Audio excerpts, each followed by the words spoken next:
Hi friends, हमारा 148 से लेकर 151 तक कैग के बारे में चर्चा है। मतलब नियंत्रक एवं महालेखा परीक्षक, कंप्ट्रोलर एंड ऑडिटर जनरल। कौन सा? कंप्ट्रोलर एंड ऑडिटर जनरल यानी कि कैग। डॉक्टर भीमराव अंबेडकर ने कहा था कि नियंत्रक महालेखा परीक्षक भारतीय संविधान के तहत सबसे महत्वपूर्ण अधिकारी होगा। सबसे महत्वपूर्ण अधिकारी कौन होगा?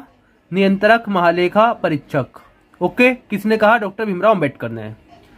यह लोकतांत्रिक व्यवस्था में भारत सरकार के रक्षकों में से एक है। मतलब जो भारत सरकार के रक्षक है ना, उनमें से एक है। इन रक्षकों में कौन कौन है, अब ये देखते हैं। भारत सरकार के रक्षकों में कौन है?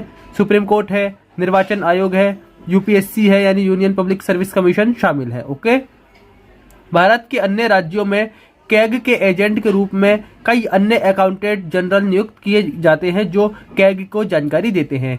कहने का मतलब यह है, ये जो कैग है इसकी सहायता के लिए अन्य राज्यों में, जैसे हर राज्य में एक अकाउंटेंट जनरल नियुक्त कर दिया, वो अपने पूरे राज्य की जानकारी इस कैग को देगा। ओके, कैग का जो वेतन है वो सुप्रीम कोर्ट के न्यायाधीश के समकक्ष होगा। मतलब सुप्रीम कोर्ट के न्यायाधीश के बराबर होगा। वह संचित निधि पर पारित होगा। मतलब संचित निधि से दिया जाएगा भारत की। ओके, अब देख लेते हैं हम कैग के बारे में। देखते हैं पहले आर्टिकल्स, बाद में पढ़ेंगे इसके बारे में। ओके, अब देखते हैं कि कैग की नियुक्ति पर विवाद।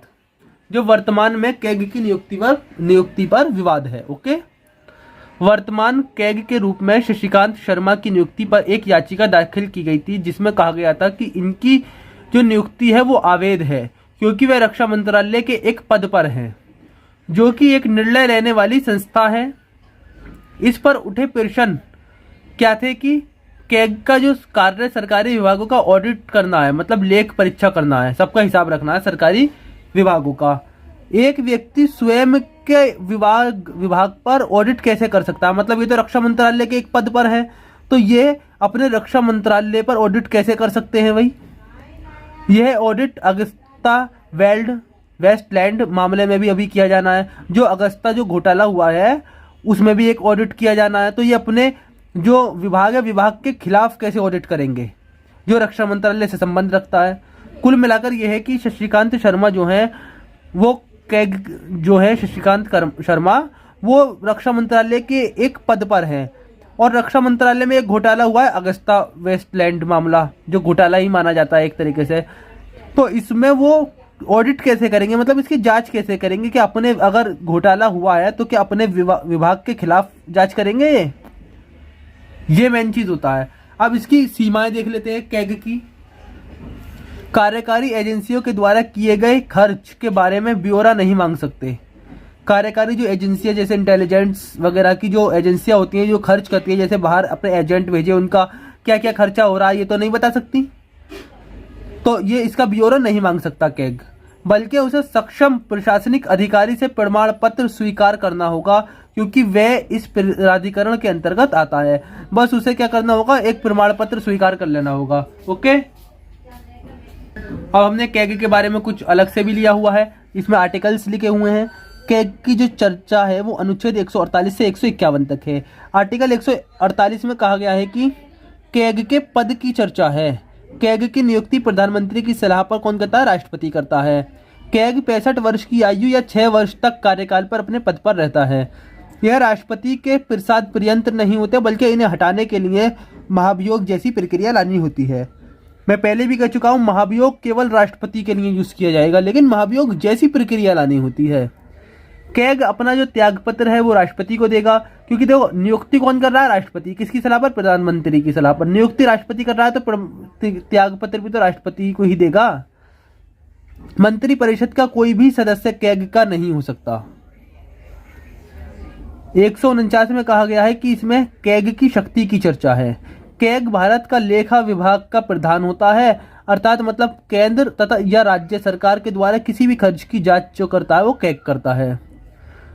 आर्टिकल 150 में कैग केंद्र तथा राज्य दोनों लेखाओं की जांच करता है। ये कहा गया है कि कैग जो है वो केंद्र तथा राज्य, इन दोनों जो लेखा हैं इनकी जांच करेगा। ओके, अनुच्छेद 151 में कहा गया है कि कैग केंद्र तथा राज्य की जांच की रिपोर्ट राष्ट्रपति को सौंपेगा। तो एक चीज देखने की है, इसकी नियुक्ति राष्ट्रपति कर रहा है, त्यागपत्र राष्ट्रपति को देगा ये, तो जो जांच करेगा वो भी तो राष्ट्रपति को ही देगा। तो आर्टिकल 151 में यही किया लिखा हुआ है कि कैग केंद्र तथा राज्य की जांच की रिपोर्ट राष्ट्रपति को सौंपता है। रिमार्क में देखते हैं, कैग की जो रिपोर्ट है वो उसकी रिपोर्ट की जो जांच करेगी लोकलेखा समिति करती है। ओके, कैग की रिपोर्ट को लोकलेखा समिति जांच करती है। Is okay. अब हम देखेंगे कि कैग की भूमिका पर वर्तमान विवाद, क्योंकि वर्तमान में भी विवाद है, जो कि मैं एक विवाद आपको पहले बता चुका हूं कि रक्षा मंत्रालय वाला। वर्तमान में नियंत्रण एवं महालेखा परीक्षक यानी कि कैग के द्वारा कुछ मामलों पर अनुमानित घाटे की बात कही जा रही है, जो आजकल विवादों का मूल कारण बना हुआ है, जिसमें 2G स्पेक्ट्रम विवाद प्रमुख है। 2G स्पेक्ट्रम आवंटन वर्ष 2008 में पहले आओ और पहले पाओ की नीति के आधार पर किया गया था, लेकिन कैग का यह मानना था कि यदि ये आवंटन नीलामी प्रक्रिया के आधार पर किया होता तो सरकार को लगभग 1,70,000 करोड़ रुपए का फायदा होता, जो कि अनुमानों पर आधारित जांच थी। ओके, एक तो ये विवाद। इसी तरह दूसरा विवाद देखते हैं हम, कोयला ब्लॉक आवंटन। इसमें घाटा दिखाया गया। 2G स्पेक्ट्रम और कोयला ब्लॉक के आवंटन में कैग की ने भारी अनियमितता का आरोप लगाया। इसमें कैग ने घाटे की संकल्पना का प्रयोग किया, जो वर्तमान समय में अनेक देशों में प्रयोग किया जा रहा है। जैसा कि मैं पहले भी पढ़ चुका हूं, ये अनुच्छेद दिए हुए इससे संबंधित 138, 48, 149, 150, 151 में आपको पहले बता चुका हूं। ओके, अब हम देखते हैं कि पहले कौन थे। पहले वी नरसिंह राव थे 1948 से 1954 तक, और लास्ट का देख लो 14वें कौन है, श्री गिरीश चंद्र मुर्मू, 8 अगस्त 2020 को बने हैं ये। ओके, 14वें कौन है, श्री गिरीश चंद्र मुर्मू, 8 अगस्त 2020 को बने हैं। इस तरीके से हमारा ये चैप्टर भी खत्म हो जाता है। ओके, अब अगला चैप्टर चलेगा हमारा